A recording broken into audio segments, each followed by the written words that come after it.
Quisiera yo, ahorita que vamos a abrir nuestra Biblia en la primera carta de los Corintios, en el capítulo 6, poder hacer algunos recordatorios de lo que hemos visto, debido a que hemos ido el pasaje estudiándolo casi que párrafo por párrafo, y a veces cuando es así, podemos olvidar de qué viene tratando el tema en Corintio.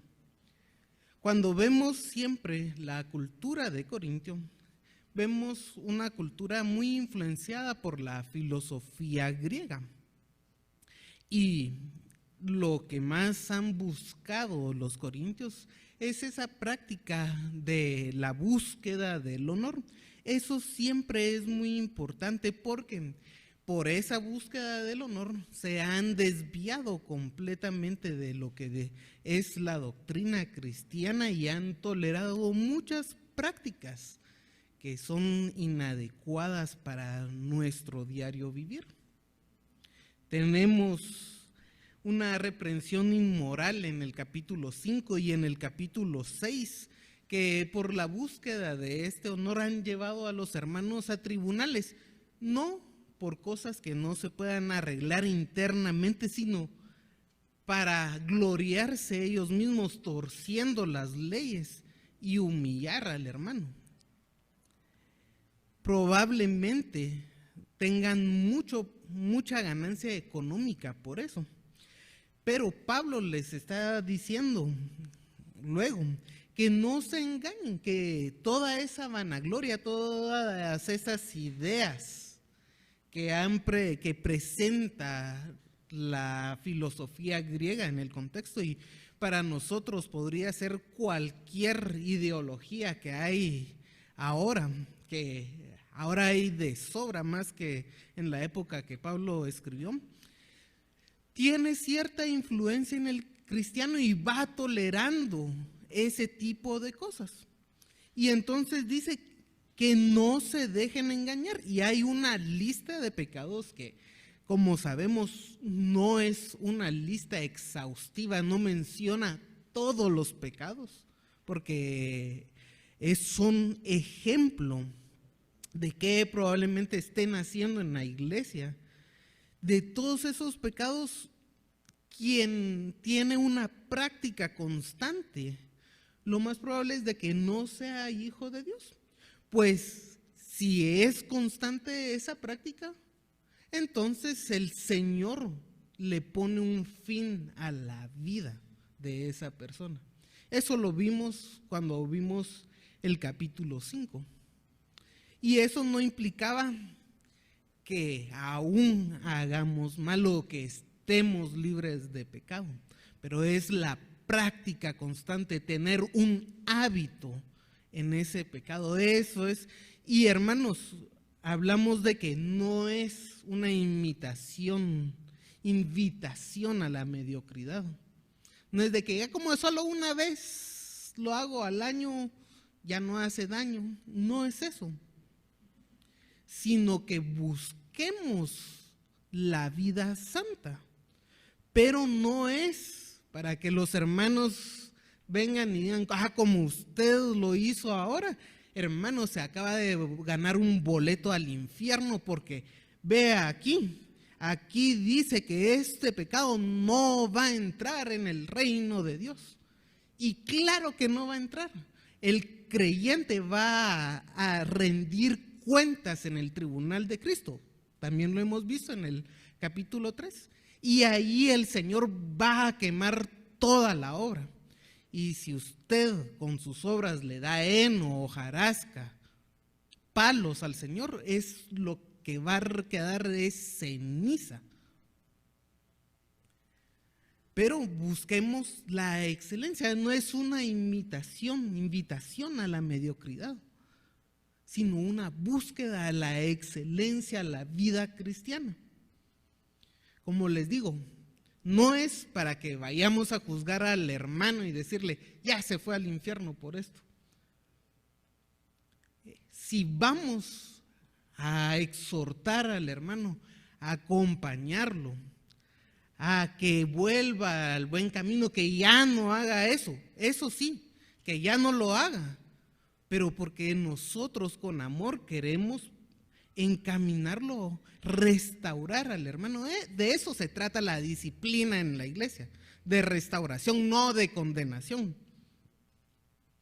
Y entonces vimos que llegamos al versículo 12, donde Pablo habla mucho acerca de pensamientos que hay en la comunidad y cómo es que esos pensamientos ayudan a racionalizar el pecado. Es una apología al pecado, una defensa al pecado. Y aquí nos quedamos. Solo lo vimos brevemente, solo para no perder el contexto de la lista de los pecados que ha mencionado anteriormente. Pero aquí en el versículo 12 tenemos algunos dichos que podemos encontrar en la cultura griega y algunos pensamientos que a veces cuando los leemos de seguido en la iglesia o en la lectura devocional, a veces no encontramos mucho sentido o por qué está diciendo Pablo aquí. Porque no hay algo que se nos especifique aquí, hay un dicho que Pablo está utilizando para atacar o argumentar en contra de esto. Y entonces lo tomamos como que todo puedo hacer yo y eso es lo que hizo la iglesia. Pero antes de entrar al texto, los invito a orar. Padre, te alabamos y estamos una vez más reunidos para estudiar tu palabra. Señor, ilumínanos, que ella haga cambiar nuestras vidas y podamos vivir una vida plena, agradable a ti, Señor. Tú, Señor, nos has redimido, nos has lavado, nos has justificado y nosotros queremos vivir una vida santa conforme al deseo, por gratitud, por amor a ti, porque sabemos lo valioso de la obra de Cristo en la cruz y por ese fervor que te tenemos, Señor, queremos agradarte, no porque haya alguna condena hacia nosotros por lo mal que somos, pero tenemos el fervor de agradarte a ti, Señor. Y Padre, te pedimos que este pasaje pueda ayudarnos a vivir una vida en santidad. Te alabamos, Señor, y pedimos esto en el nombre de Jesús.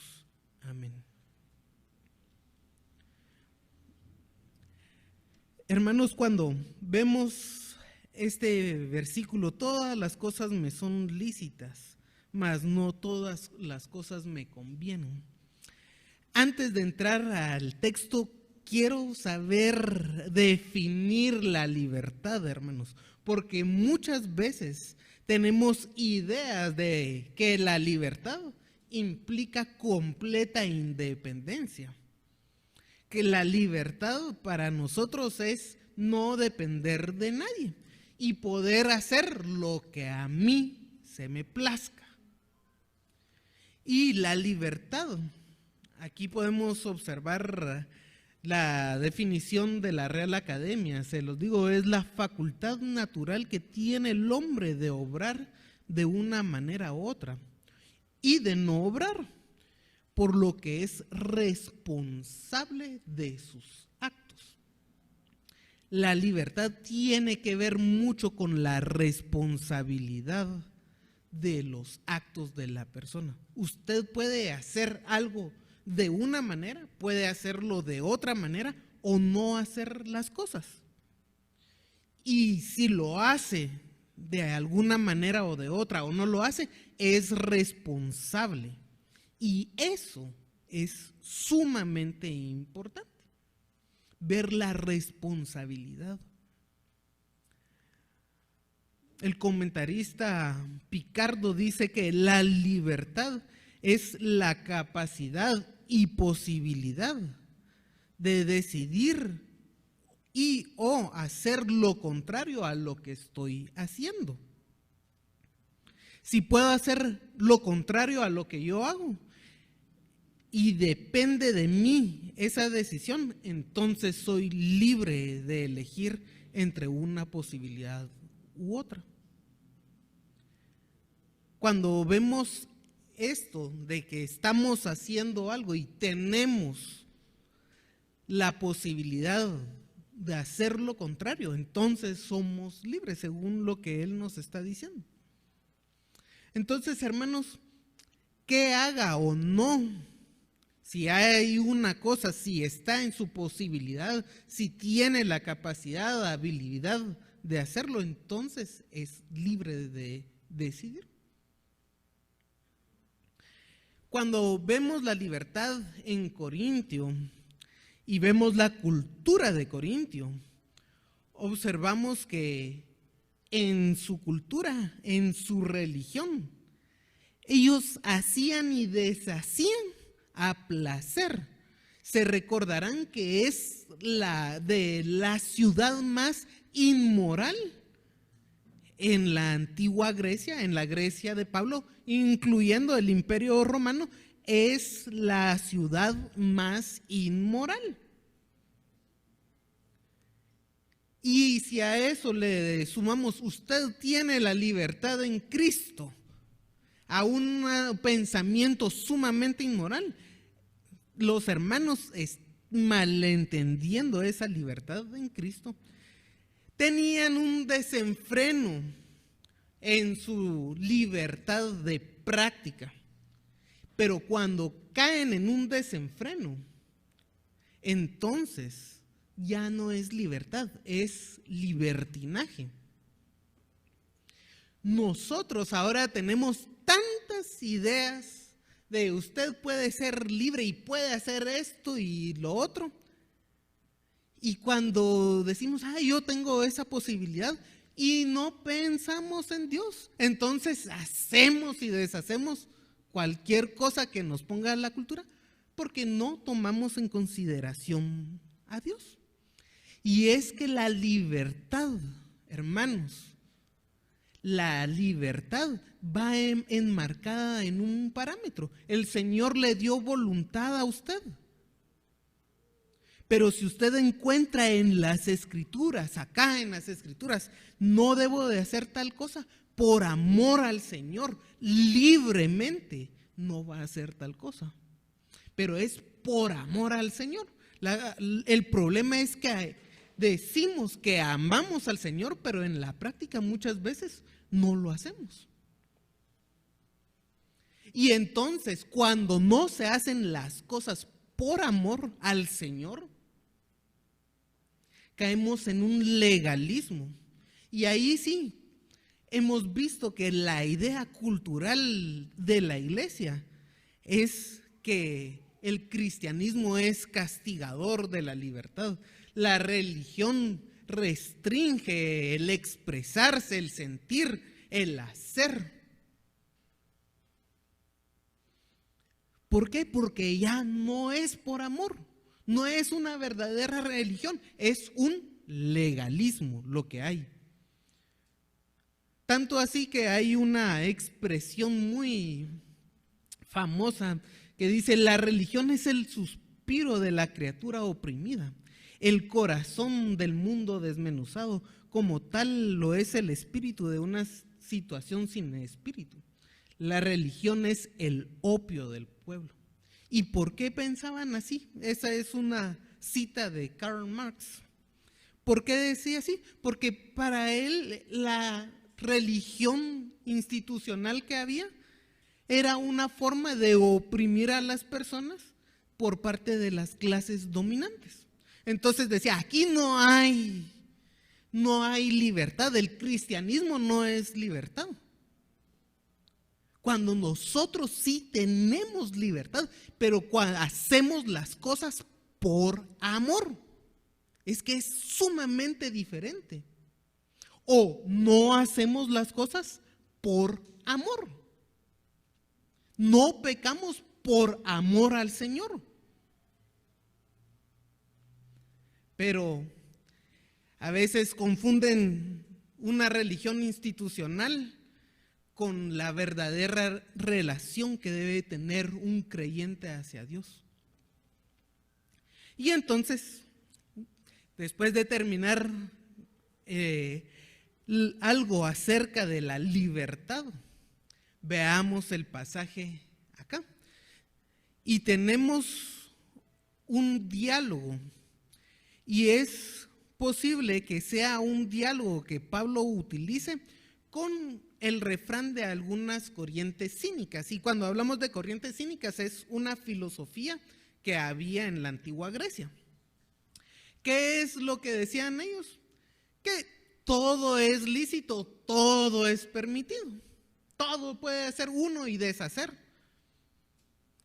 Y lo que responde es: no todo conviene y no me dejaré dominar de ninguna.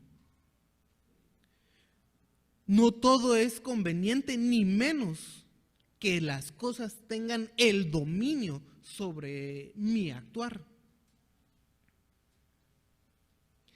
Y la idea es, no sé si está permitido o sea ilegal o incluso sea incorrecto, pero le trae beneficio, y cuando hablo de beneficio no es una mera utilidad carnal, es beneficio espiritual lo que va a hacer. No es un beneficio para los deseos propios, sino para el crecimiento espiritual. En el capítulo 10 lo va a utilizar para la edificación de la iglesia. Entonces, hay cosas que definitivamente la Biblia lo prohíbe, pero hay cosas que uno podría actuar porque no hay una prohibición de parte de Dios. Pero aunque esté permitido, usted le va a sacar beneficio espiritual a lo que va a hacer. ¿O solo es para satisfacer sus propios deseos? Y entonces decir, todo lo tengo permitido. Y peor si le agrega la libertad en Cristo mal interpretada, como lo han hecho muchas iglesias.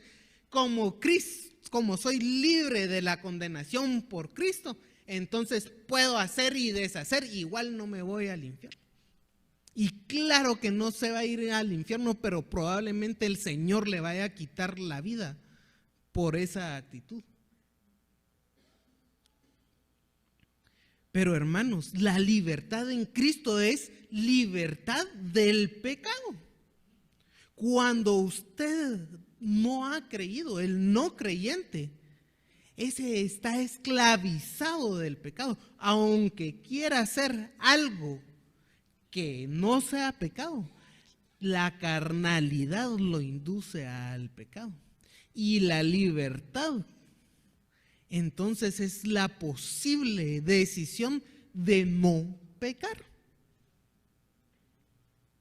Pero actuamos a veces como personas que no estamos libres del pecado o con la libertad cristiana.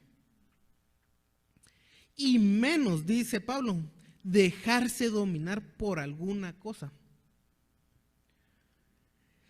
Un gran ejemplo podría ser otra vez el vino que hemos visto. Beber vino, la Biblia no lo prohíbe como tal, pero emborracharse, sí. Y emborracharse es dejarse dominar por el vino. Y yo les he dicho, olvídense, nuestra cultura no es vinícola. No es vinícola.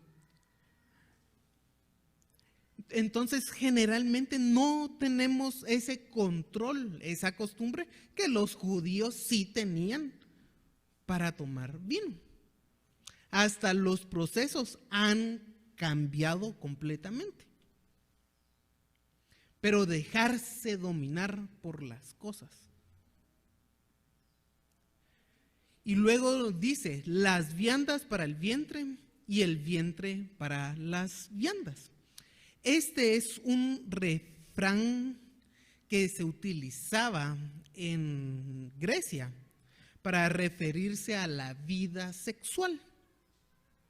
Y la idea es, si tenemos comida, que es la vianda, si tenemos una comida, la comida y el estómago, el vientre, se corresponden porque están hechas la una para la otra. Entonces puedo comer hasta hartarme de comer porque está hecho eso para que yo me atasque de comida. Para el vientre, eso es lo que está diciendo. Pero la idea es de que así como la comida está hecha para el vientre, también los órganos sexuales están hechos para mantener relaciones sexuales. Y entonces, lo que hacían es, si hay genitales, entonces hay que usarlo con todo lo posible, habido y por haber. Y eso era la utilidad del cuerpo para el pecado. Y hermanos, en nuestra historia, a veces tenemos que en ámbitos ponen como excusa para tener este tipo de vida desenfrenada. Ponen argumentos históricos, argumentos biológicos, argumentos psicológicos. Un argumento psicológico es a un niño, mire, que pruebe de todo, porque si no prueba nada, entonces no va a saber orientar su sexualidad después.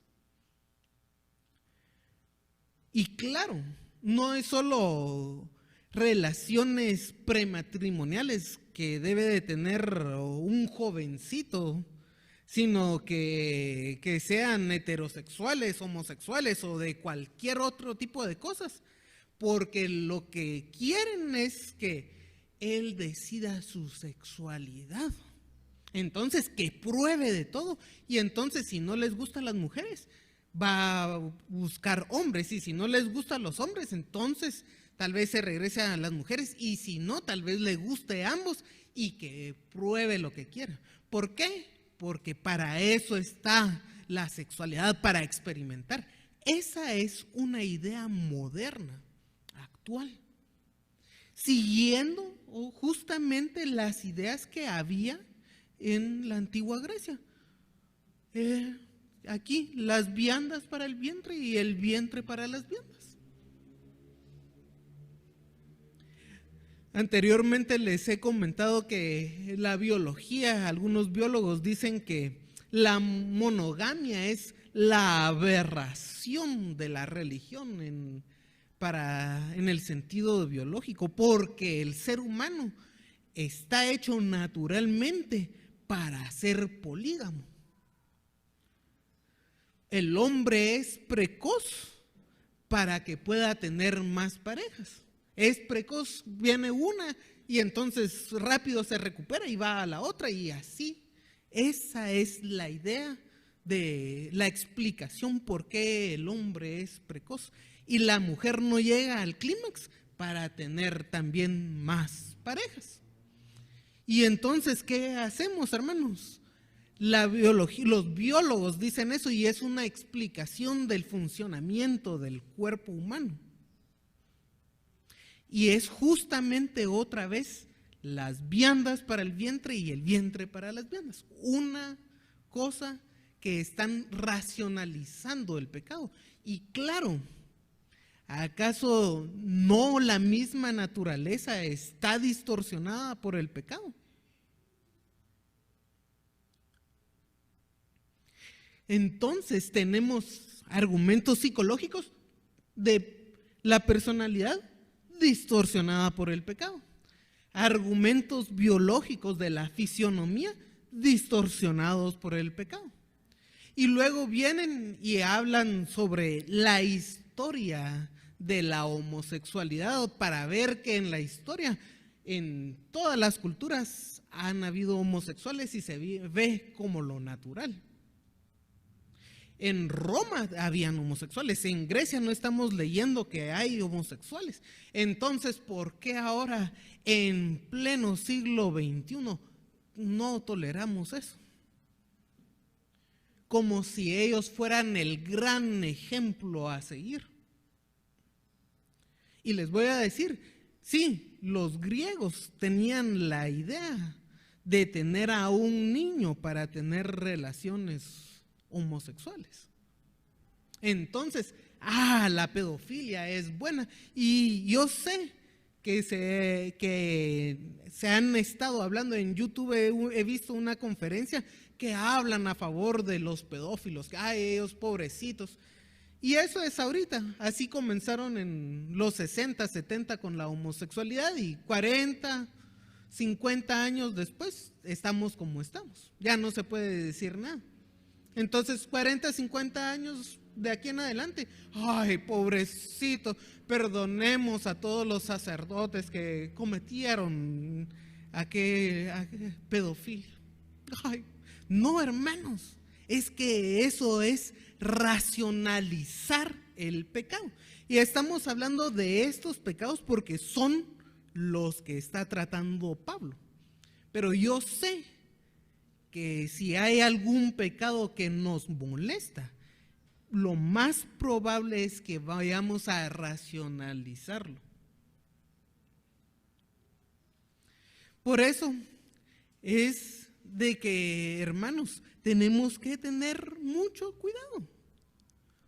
No racionalizar como otros lo hacen, yo también. No es así. Si lo tolera todo el mundo, yo también lo hago porque es lo normal en nuestra sociedad. No. Biológicamente estamos adecuados para eso. Y claro, la naturaleza pecaminosa, como que si el pecado fuera externo o algo así, no. Nacemos pecadores. Pero lo que dice Pablo aquí es, pero tanto al uno como el otro, a las otras destruirá Dios. La comida es algo temporal, hermanos, como el estómago es temporal. Y creemos que la sexualidad como la conocemos también es temporal. Cuando uno se muere, no tiene necesidad de estarse alimentando. Y eso es temporal. Ni se va a estar reproduciendo, pero usted va a estar consciente. Y son cosas temporales que a veces los miramos como un absoluto. Y lo que dice, pero el cuerpo no es para la fornicación, sino para el Señor, y el Señor para el cuerpo. Así como la comida y el estómago son uno, o creen ustedes que es uno la comida con el estómago, la verdadera manera es que el cuerpo nuestro, lo físico, es para agradar al Señor, y que el Señor se enseñoree de nuestro cuerpo. No es para fornicación ni como ellos creían que se correlacionaba uno con la otra, sino que el cuerpo es para agradar al Señor. Nuestras acciones en el cuerpo tienen que ser agradables al Señor y que el Señor se enseñoree de nuestro cuerpo. Así que la idea de la fornicación y los placeres sexuales desviados no tienen validez. Los genitales, aunque no están diseñados para fornicar ni practicar prácticas desviadas en la sexualidad. Incluso eso, el Señor se tiene que enseñorear de todo el cuerpo, hermanos. ¿Y por qué? Nos dice el versículo 14. Y Dios que le levantó al Señor, también a nosotros nos levantará con su poder. La redención, hermanos, a veces creemos que es solo espiritual y es la persona completa que se redime. Tanto lo material como lo inmaterial se redime. Todo es para el Señor. Nuestra vida, todo es para el Señor. El estómago, como lo conocemos, el proceso de digestión, que implica corrupción, descomposición. Eso en el cuerpo resucitado ya no tiene importancia. El cuerpo de la resurrección es un cuerpo incorruptible, redimido y que le pertenece por la eternidad a Cristo. Y aquí dice la razón, es la propia resurrección de Cristo. Quizá hay algunos hermanos que creen que vamos a estar comiendo después de la resurrección, porque hay algunos pasajes en Apocalipsis, vemos un árbol y por ejemplo Adán comía y Adán no tenía un cuerpo pecaminoso en un principio, pero por eso digo que el proceso de corrupción y descomposición que conocemos en nuestra alimentación actualmente, eso va a desaparecer. Si vamos a comer o no en el cielo, puede ser que sí y que sea una cosa completamente diferente a lo que conocemos en la actualidad.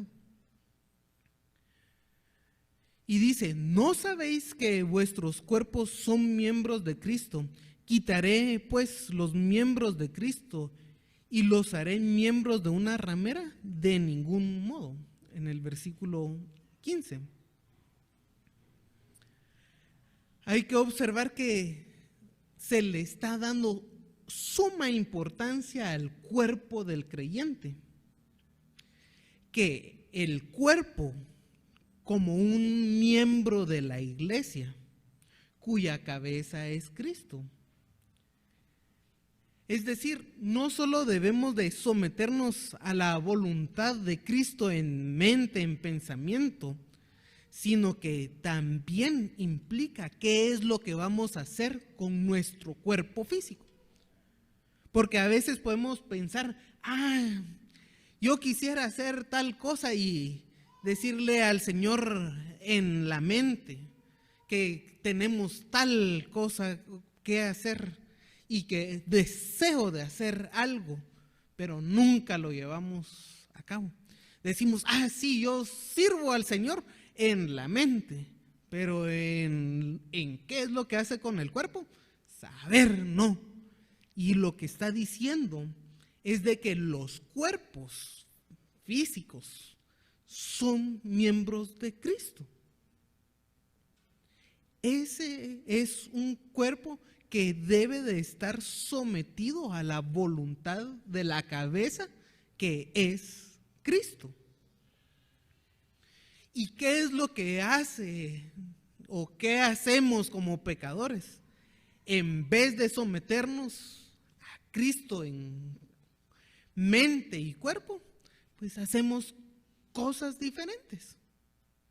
Y entonces dice, quitaré pues los miembros de Cristo y los haré miembros de una ramera. Al hacer las cosas diferentes, pareciera que el Señor ya nos está señoreando de nuestro cuerpo también. Y en este caso, en el caso de la iglesia de Corinto, la fornicación o dejarse dominar por el instinto sexual implicaba que Cristo ya no tenía el control de ese cuerpo. Estaban, en vez de estar dominados por Cristo, estaban siendo dominados por la fornicación, porque tenían tanto deseo sexual que entonces se iban a unir a una ramera. Se dejan dominar por los deseos. Y esto, hermanos, en Corinto, pero esto lo podemos aplicar a cualquier tipo de pecado. ¿Por qué pecado me estoy dejando dominar yo? Podríamos preguntarnos. ¿Y qué debemos de hacer? Que domine el Señor, que se señoree el Señor de su cuerpo. Hay que decir que a veces el deseo sexual es algo difícil de controlar porque las personas que se entregan a este tipo de placeres se vuelven adictos a ello. En la época de Pablo, si recordarán, cuando hablamos un poco acerca de la cultura y de la disposición geográfica de Corinto, los corintios tenían una disposición a las prácticas sexuales porque ahí había un templo de Afrodita donde se decía, los atenienses decían que había 1000 prostitutas sagradas y había una disposición a la práctica. Y en nuestra época, hermanos, también hay una estimulación de la sexualidad por todos lados. Hay anuncios, está el internet, de la televisión, inclusive ahora hay aplicaciones en el teléfono para hacer citas de encuentros de este tipo. Ya en los anuncios, ¿cuál que es si vemos querer vender un tornillo? Una mujer desnuda con un tornillito ahí, el logotipo de la persona. ¿Por qué? Porque están estimulando la sexualidad. Y es una manera muy baja de llegar al ser humano. Se encienden instintos primitivos que ya se pierde la conciencia. Entonces voy a comprar un tornillito por el anuncio de una mujer ahí. Pero es así. Y no digamos, ahora hay vicios, como por ejemplo el vicio de la pornografía, que las personas hasta están alucinando en el trabajo, que están viendo a mujeres o tal vez a hombres, alucinando porque es tal el vicio que ya ni siquiera los deja trabajar porque tienen que estar su mente en este tipo de cosas. Es un vicio y eso es entregarse completamente al dominio de este tipo de estimulación. Y cuando hacemos eso, dice, quitar los miembros de Cristo y hacerlos uno con una ramera. Que se señoree ese vicio. Y claro, estamos hablando de este vicio y lo podemos aplicar, como les digo, a cualquier otro pecado. Que se señoree ese pecado. Si es el alcohol, que se señoree el alcohol de nosotros. Busquemos ofertas para ir a comprar un buen trago y están ahí buscando en dónde encontrar más. Entonces, hermanos, que no se señoree, dice de ningún modo. No es algo que un cristiano deba de tener. Que se señoree el Señor, pero ningún pecado, ningún vicio debe de señorearse de su cuerpo. De ningún modo. Y dice versículo 16, ¿o no sabéis que el que se une con una ramera es un cuerpo con ella? Porque dice, los dos serán una sola carne. Y es que recordemos también que en Grecia, con esto de este templo de prostitución que había en Corinto, muy frecuente había unas esclavas al servicio de las divinidades. Y la idea que tenían los griegos es de que tener relaciones con esa esclava era tener relaciones con la misma divinidad. Por eso es de que la religión pagana, quienes llegaban con una esclava prostituta de Afrodita y copulaba con ella, era como que estuviera copulando con la misma Afrodita, y por eso recibía la bendición misma de Afrodita. Por eso es sumamente importante ver esto y el contraste, hermanos, que vamos a tener en el versículo 17, de que el que se une al Señor. Es un contraste lo que vemos acá de unirse a un Dios pagano cuando debemos de unirnos al Señor. Y claro, aquí hablamos de ser uno en carne, porque llegan a tener una intimidad que es permitida únicamente en los cánones del matrimonio. Esa intimidad es permitida únicamente en los cánones del matrimonio.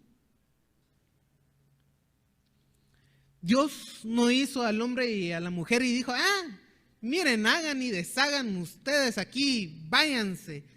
Si se reproducen y encuentran a alguien más, pues síganse reproduciendo. Eso no es, Dios no es Dios de desorden, es un Dios de orden.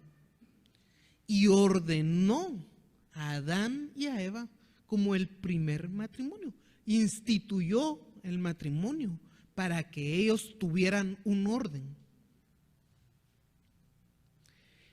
Pero las personas tratan de salirse de ese orden por querer dejarse dominar por los placeres de esta vida.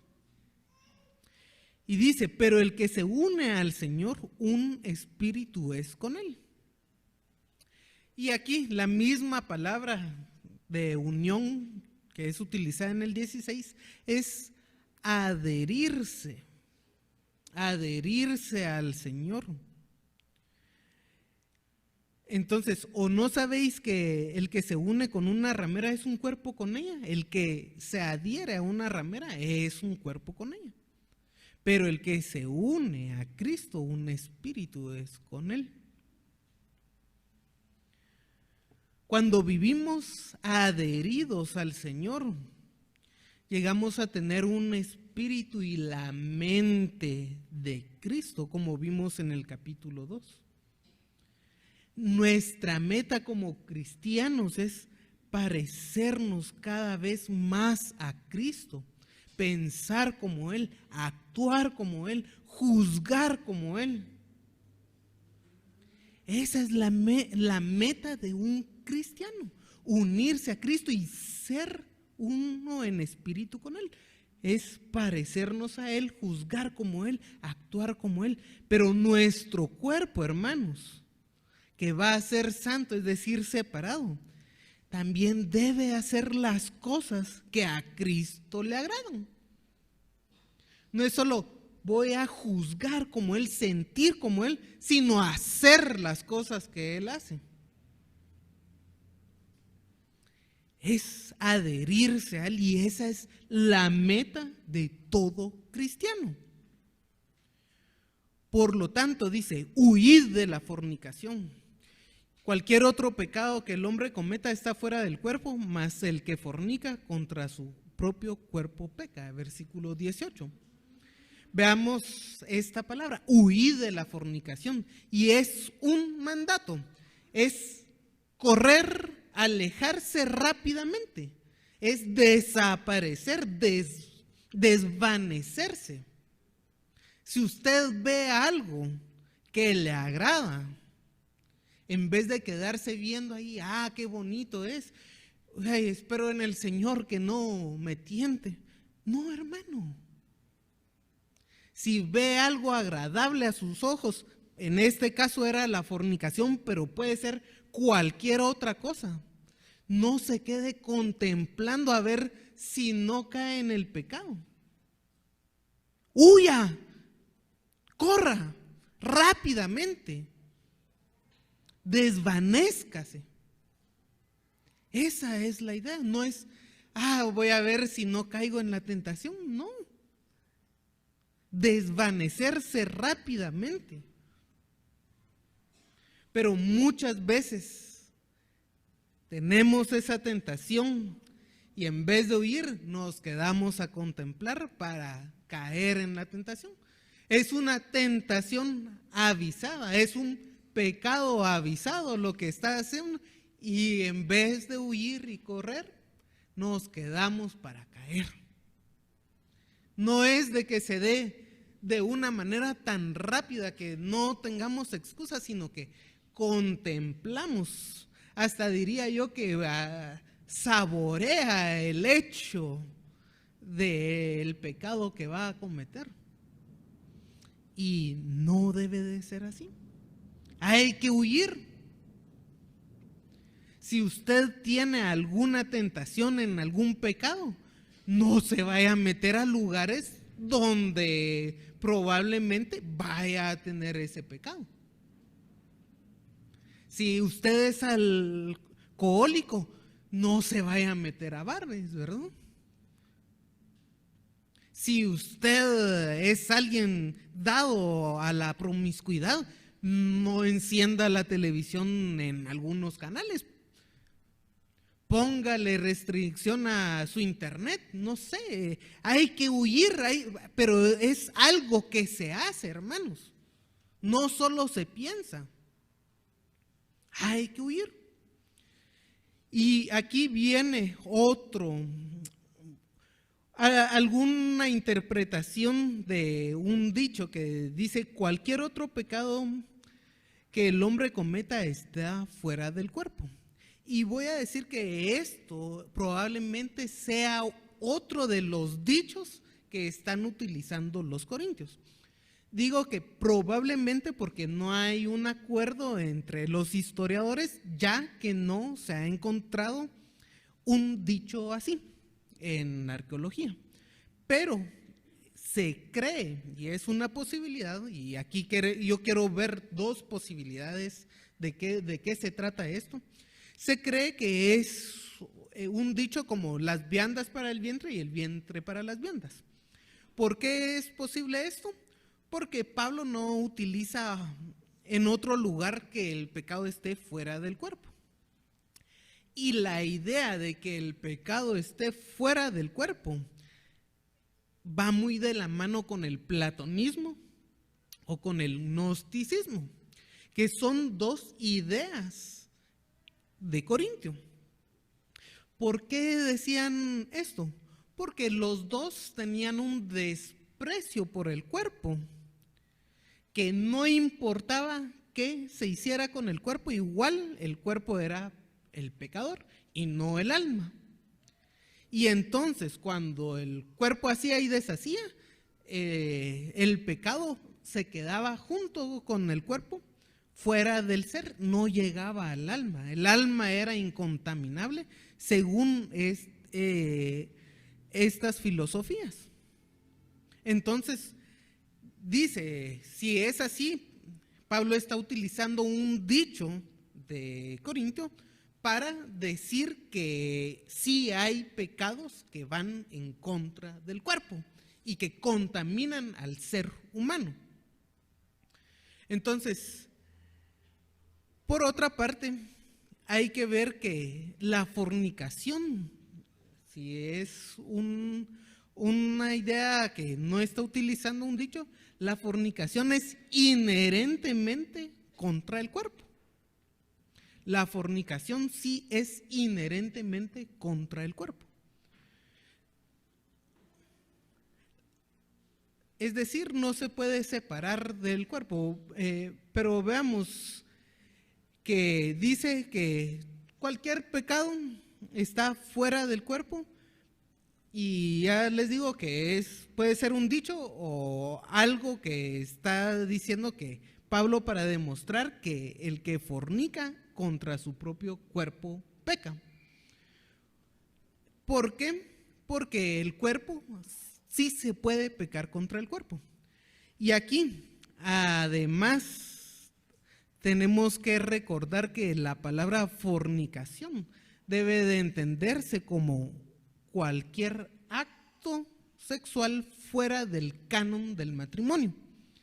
No está diciendo solo el que le paga a una prostituta, solo ese peca contra su propio cuerpo, sino también la prostituta que se vende peca contra su propio cuerpo.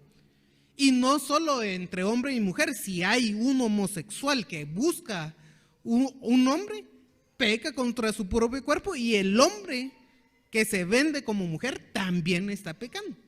Aquí es interesante ver que la nueva versión internacional, ahí sí pone en vez de fornicación algo que de desviaciones sexuales, como hablamos que era una mala traducción de la homosexualidad que se ve en el versículo 9. Pero entonces, cualquier cosa fuera del canon del matrimonio que se haga con el cuerpo en el sentido sexual es inherentemente, es decir, no se separa del cuerpo el pecado. Y entonces podríamos hablar, ¿y qué pasa entonces, por ejemplo, con el alcoholismo, con la glotonería? ¿Esos no afectan el cuerpo? La respuesta es sí, y es un pecado, y vamos a ver por qué es un pecado, pero no es inherentemente a la fornicación o a la práctica fuera del matrimonio. Versículo 19. ¿O ignorás que vuestro cuerpo es templo del Espíritu, el cual está en vosotros, el cual tenéis de Dios, y que no sois vuestros?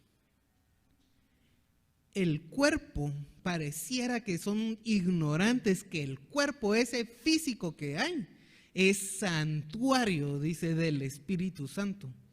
Es el lugar más interno del templo donde se manifestaba a Dios con una presencia sumamente especial. El cuerpo, hermanos, ahí se manifiesta el Señor y en nosotros mora el Espíritu Santo. Pero dice, el cual tenéis de Dios, y hay que decir que, ¿qué es lo que tenemos de Dios? El cuerpo. Es una dádiva de Dios, es un don de Dios, y por lo tanto hay que administrarlo. Dice, y que no sois vuestros, que ustedes no son de ustedes mismos, que el cuerpo no es de ustedes mismos. El cuerpo físico es una dádiva del Señor, no le pertenece a usted, no le pertenece a la persona, es de Dios como toda la persona. El cuerpo es de Dios y usted solo va a administrar ese cuerpo. Aunque forme parte de su naturaleza, es un administrador del cuerpo. Y como administrador del cuerpo, tiene que cuidarlo. Y ahí sí, entonces vemos que la gula llega a ser pecado, porque es una mala administración. Pero, por ejemplo, si usted está, sobre todo los jóvenes que pueden comer carne y no les pasa nada. ¿Y qué es lo que van a hacer? Que si comen mucha carne, entonces probablemente, y les digo, subrayemos probablemente, el médico ya de grande le va a decir, mire, tiene los triglicéridos altos, ya no coma carne. Y entonces si come mucha carne, entonces está siendo mal administrador. Lo mismo pasa con el colesterol. Si le dice, mire, tienen el colesterol alto, entonces ya no fría las cosas. Si dice a él azúcar, ya no hay que comer dulces, pasteles y cosas así, carbohidratos. Y a veces decimos que el café es una buena bebida porque no altera la personalidad, pero quienes toman café y el médico les dice, mire, ya no tome café. Entonces, hacer eso tiende a ser pecado porque es una mala administración. Aún el café, hermanos. La sal, quienes sufren de presión alta, ya no coma sal. Cuide su cuerpo porque es un administrador del cuerpo. Y claro, a veces vemos que cuando hay niños que no tienen conciencia de qué comen, es porque los padres deberían de ser los responsables en las edades tempranas de qué están comiendo los niños.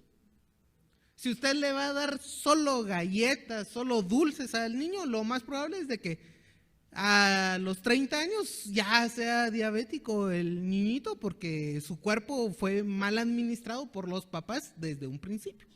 Y eso es parte de ser buenos padres. Pero a veces creemos que le demos, sea lo que sea, a los niños, pues no es parte de nuestra paternidad. Y sí es parte de la responsabilidad. Y a veces también, hermanos, como administradores del cuerpo, hay personas que no les gusta someterse a tratamientos médicos. Si el médico dice, mire, usted tiene que tomar esta pastilla o ponerse esta inyección, y las personas no quieren, entonces son malos administradores del cuerpo. Y ese cuerpo que tiene no es suyo, es del Señor. Él tiene que señorearse y usted administrar el cuerpo. Inclusive si es ahora con la modernidad vivimos muy sedentariamente, es malo también. Han habido tantos avances y el Señor le ha dado tanto conocimiento al ser humano que entonces debemos actuar responsablemente también, conforme al conocimiento que el Señor nos da. Y dice el versículo 20, ya para ir terminando, porque habéis sido comprados por precio, glorificad pues a Dios en vuestro cuerpo.